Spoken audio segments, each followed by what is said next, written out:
So fear is an unavoidable part of skating, but so often it holds us back from trying or committing to the tricks that we just know we can do.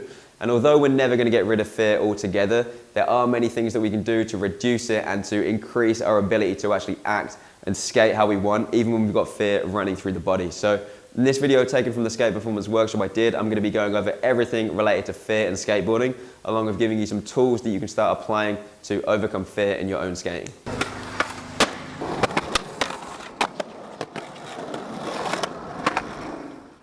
So many of us know that straight up frustrating situation of being stuck in a loop of just kicking your board away and not being able to commit. Trying countless attempts, and then eventually when the frustration builds up so much and you're like, all right, fuck it, I'm just gonna stick it because I'm just tired of being a gimbal. Then it doesn't flip right and you have to kick it away anyway. And then you lose that commitment power and you basically go back into the loop. So based on speaking to hundreds of skaters and doing polls on Instagram and getting out on the street, interviewing the public, I found that fear to commit is one of the biggest things holding skaters back. And to really progress in skating, the ability to commit is a skill that we just have to have. You need that skill. Luckily enough though, there are things that we can do to increase the chances of us committing. Now before we get into this as well, I just want to say that you're never going to completely get rid of fear. Like, you don't want it because you'd probably die, because there's going to be nothing stopping you from just like jumping off a 5-story building. So fear can obviously be useful, but as we all know, at times it can just be straight up annoying and it can inhibit our ability to stick the tricks that we know we can do. So when you jump down gaps, there's obviously much more potential for something to go wrong, right? Like maybe you're going to flip wrong or you're not going to catch it right. Things that when there's not a gap involved, it's not going to be a problem. But when there is that gap involved, it's going to lead to potentially much more serious issues like you getting injured. And this is why that last second reflex of kicking out that we all know almost seems like out of your control. And it's because it largely is. There are actually like deeply ingrained lizard brain systems that have evolved over millions of years that value keeping you safe so much more than your little Instagram clip. I'm sorry, but it's true. Now let's say you are skating El Toro,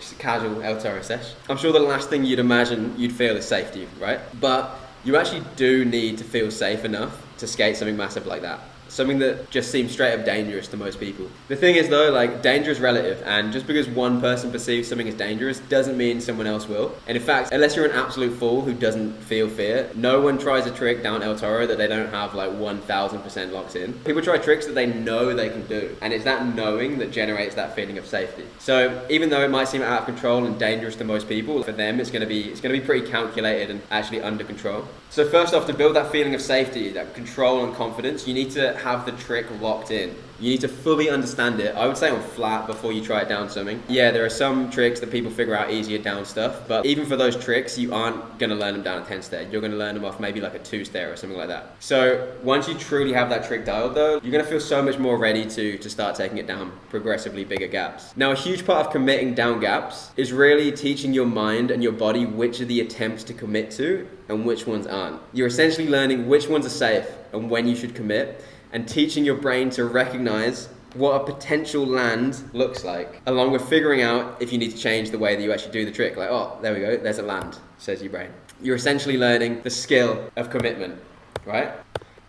But this is where most people go wrong. Many people either try tricks down gaps before they have the trick fully locked in, or they try them down a set that's too big, making committing just too hard and therefore not giving the brain the information that it needs to know when it should commit. You need to be able to commit to the ones that work so you can teach your body and your mind what a potential land looks like and feels like. And then obviously which ones you shouldn't commit to. But if you're stuck in that loop of kicking out and you're kicking out the good ones too, your brain probably doesn't know the difference between a potential slam or a potential land. Doesn't know the difference between a pig or a duck. Like, they're just both the same. So if what you're skating is out of your comfort zone, that reptilian inside of you is going to choose safety and it's going to kick the trick out. Ideally, you want to get to a point where you're trying to commit to almost every single attempt. Now, not including the ones that you're going to do at the start of the session just to like feel out the spot. That also doesn't mean stomping every attempt. It means you're kicking out the shit ones, but you're going for the ones that are going to work because your brain and body, through experience and repetition, can recognize the pattern of a good flip and knows that it's a good one to commit to. I'm not going to lie, like this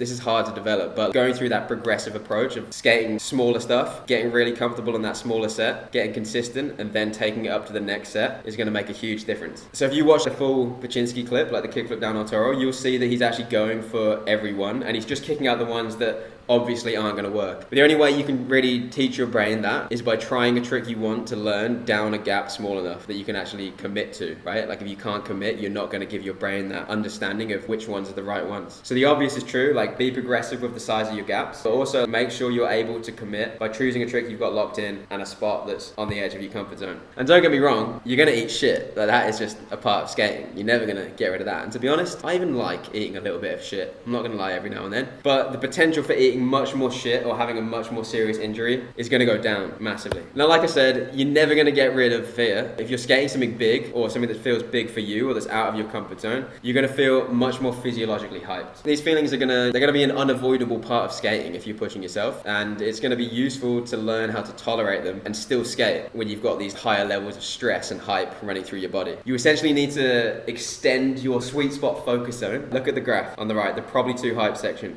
Boom, we extended our sweet spot focus zone. You need to do that and teach yourself the skill of maintaining focus in that wider zone of hype and teaching yourself to stay relatively relaxed when you've got those higher levels of stress and hype going on. Like if one of us skated El Toro, we'd probably be freaking out in our heads, right? Like I'd personally probably be sitting at the top of the set, like just crying if I had to skate it. But even though Paczynski would have been scared and he would have been hyped with probably a lot of emotion running through him, he wouldn't have been excessively freaking out in his head, like so much so that he lost focus. He would have been able to have all that shit going on and still do what needs to be done. This is super important if you want to try tricks out of your comfort zone, and it's also super useful for those times where you just need to force yourself to try and get past that initial burst of fear. You know, sometimes when you're just like freaking out and you just can't get yourself to commit, but you just need to do one, and often once you've done that one, the trick turns out to be easy. It's times like that when this is super useful as well. So like we learned before, this isn't going to be an ideal state to learn a trick in. This is more of a state to try something that you've already got dialed. Think of people who skate street league as well. Same as El Toro, same as Paczynski. Like they're going to be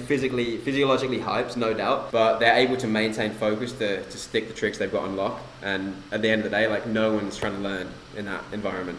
So some ways you can work on this are trying to skate in situations that stress you and use those hype regulation tools that I went over earlier to practice staying calm. Maybe you could skate on a busy road full of traffic or set fire to your shoes. No, I'm just joking. Don't actually do that. The sad thing is in 2022, you need to say don't do that because otherwise someone's going to do it. Instead of that, maybe just go skate in a skate park that you feel uncomfortable in. That's probably a better option. Just remember, these aren't going to be good situations to learn in. It's also going to be much harder to do this if you're in a higher intensity situation that you perceive as negative versus positive. Remember that stress curve related to the environment before. And you can also practice facing discomfort in any area of your life and just trying to stay calm. Cold showers, ice baths, like we've got Jerry Hasu and Reynolds in some ice baths right there.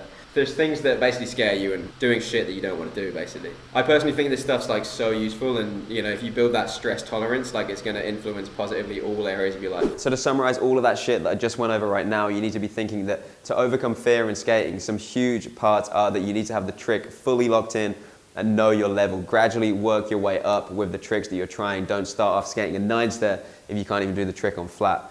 You need to teach your brain what a potential land looks like and what the ones you should be kicking out look like as well. So progressively building your way up so you can stick it enough times to teach your brain what that land looks like. And then you need to learn what amount of hype is useful for you to actually commit to your trick. A certain level of hype if you're doing something scary is going to help you commit, but you don't obviously want too much. You don't want to be quivering as you're about to pop into the trick. So figure out what is this sweet spot of hype for you, and then by exposing yourself to more stressful situations and training yourself to manage those stressful situations, you can raise that stress tolerance so your body can keep functioning and you can stay focused even when you've got higher levels of fear and stress running through your body. All right, so that's it for this video. And if you haven't already checked the other clips from the Skate Performance Workshop on things like mindset, how to learn tricks faster, and all the other areas outside of skating and actually learning tricks that you need to start thinking about if you want to progress as fast as you can on your board, then check the links down in the description below. And that's it for this one, mate. See you later.